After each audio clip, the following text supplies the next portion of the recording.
Kisah cinta keturunan Sunan Kalijaga, Sunan Muria dan Dewi Roroyono. Pernikahan Sunan Kalijaga dengan seorang wanita yang alim dan juga ayu bernama Dewi Saro. Pada akhirnya hari yang dinanti-nanti tiba juga. Dewi Saro mengandung seorang anak yang dikabarkan akan menjadi seorang alim ulama yang besar dan sama seperti ayahnya. Singkat cerita, penantian itu tiba, terlahirlah anak laki-laki yang tampan dan juga berkilauan. Sunan Kalijaga merasa senang dengan kelahirannya dan dia memberi nama Umar Said, karena masih dalam prakerajaan Umar Said sering dipanggil dengan sebutan Raden. Raden Umar kecil itu setiap hari dia selalu dibimbing oleh ibunya terutama mengenai ilmu agama. Namun kegemarannya dia lebih suka jika berjalan-jalan dengan Sunan Kalijaga menyusuri pedesaan dan menyapa masyarakat. Warga sekitar merasa senang dan merasa kagum dengan Umar Said. Meskipun masih kecil tapi ketampanannya benar-benar luar biasa, memang keturunan dari kerajaan selalu tampan. Aduh, Raden Umar tampan sekali Sunan, uji salah seorang wanita ketika berpapasan dengan Sunan Kalijaga. Alhamdulillah, puji syukur kepada Allah Subhanahu wa Ta'ala atas segala macam ciptaannya, jawab Sunan Kalijaga dengan senyum tipisnya. Kanjeng Sunan mau kemana? Tanya wanita. Berjalan-jalan sore saja. Wanita itu hanya menganggukkan kepala dan setelah itu dia berpamitan untuk berlalu, begitu pula dengan Sunan Kalijaga seraya memberikan salam kepadanya. Benar sekali, Raden Umar Said selalu menjadi fokus utama dari setiap masyarakat ketika sedang berjalan-jalan sore ataupun pagi hari bersama Sunan Kalijaga ataupun dengan ibunya Dewi Saro. Sampai suatu ketika Sunan Kalijaga berpapasan dengan seorang pendeta, dia berhenti berhadap-hadapan dengannya. Keramat tambahan Sunan Kalijaga terutama tentang toleransinya membuat masyarakat pemeluk agama lain tidak sungkan untuk saling bersapa dengannya. Hal inilah yang pada akhirnya nanti akan diturunkan kepada Raden Umar Said, yang dimana selama masa hidupnya nanti akan berteman juga dengan kalangan Brahmana atau pemuka agama lain tanpa harus memaksa atau membedakannya. Raden Umar, suatu hari nanti dia akan menjadi seorang alim ulama yang sakti mandraguna, dan akan tinggal di tempat yang sangat tinggi, kata Brahmana tersebut. Insya Allah, jika Gusti Kang Kersa sudah menghendakinya, maka kita sebagai manusia dan hambanya hanya bisa pasrah menjalankan takdirnya, kata Sunan Kalijaga. Sang Hyang Agung pasti akan memberkati Raden Umar Said, amin. Terima kasih atas segala doanya, kata Sunan Kalijaga seraya dengan senyum tipisnya.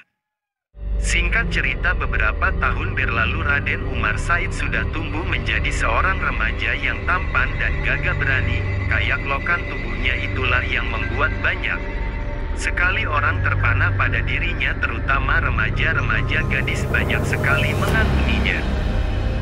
Hari itu Raden Umar tengah berjalan-jalan sendirian menyusuri pedesaan seperti biasanya ketika bersama dengan Sunan Kalijaga waktu masa kecilnya.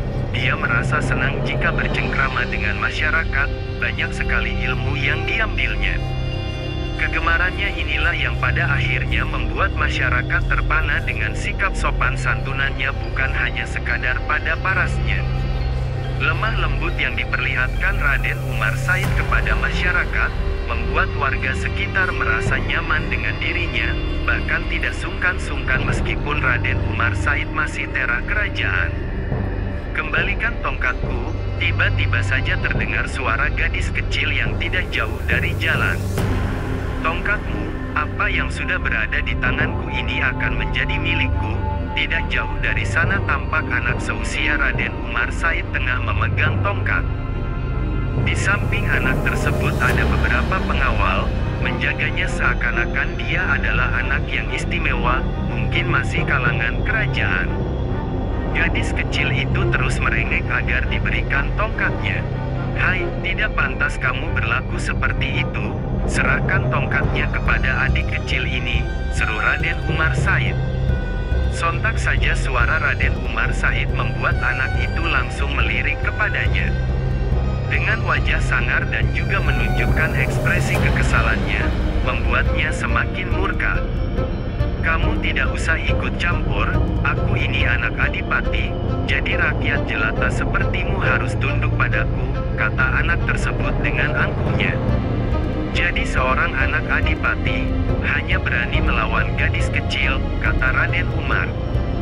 Semakin marah dan nafsulah dia tidak tahan dengan kata-kata tersebut, dirinya seperti merasa dihinakan, direndahkan, bahkan dijatuhkan. Dia langsung melempar tongkat ke arah gadis tersebut dan lalu mendekati Raden Umar Syahid dengan tatapan mata yang kesal. Apa maumu? Berani sekali melawanku? Jika kamu merasa anak adipati, mari kita balap lari batu besar yang berada di sebelah sana kembali ke sini lagi, ajak Raden Umar Said menantangnya, berusaha memberikan peringatan kepada anak adipati yang sombong itu. Baiklah, siapa takut? Pada akhirnya mereka berdua bersiap untuk berlari mengambil batu besar yang berada di seberang deretan rumah tersebut, dan lalu kembali membawanya tepat di mana gadis kecil itu berdiri sambil memegang tongkatnya terlihat ketakutan. Paman berdua menjadi penengahnya ya, kata Raden Umar Said dengan sopan. Dua pengawal anak adipati itu menemukan kepala mengerti dengan maksudnya. Dasar anak kampung, berani-beraninya kamu mengatur kedua pengawalku, kesal anak adipati tersebut. Tidak usah banyak bicara, mari kita lakukan. Tanpa basa-basi lagi mereka langsung berlari mengambil sebongkahan batu yang cukup besar juga untuk ukuran remaja seperti mereka. Raden Umar Said bisa lari di paling depan dari anak adipati. Tidak heran karena Raden Umar Said selalu berlatih ilmu kanuragan sehingga fisika lebih kuat dibandingkan remaja seusianya. Namun ketika ingin mengambil batu tersebut secara tiba-tiba, Raden Umar melihat nenek-nenek yang buta hampir terperosok. Dengan rendah hati ia membantu nenek-nenek tersebut mengarahkan pada jalan yang benar. Hal menjadi untuk anak adipati membawa batu yang lebih kecil dibandingkan milik Raden Umar Said lari ke arah dua pengawalnya. Namun entah kekuatan apa, setelah menolong neneknya tersebut Raden Umar Said berlari bagaikan kilat batu yang besar, sekejap mata langsung tepat berada di hadapan dua pengawal itu. Dia tampak tersenyum tanpa ada rasa lelah sedikit pun, berbeda dengan anak adipati yang tampak taplong melihatnya. Begitu pula dengan gadis kecil tersebut kaget dan juga merasa kagum. Tidak perlu kau sombongkan ilmumu itu, Cuk. Jika benar-benar kuat datanglah ke pesantren Ngerang, tunjukkan kekuatanmu di sana. Suara wanita tiba-tiba membuat dada Raden Umar Said bergemetar. Bersambung.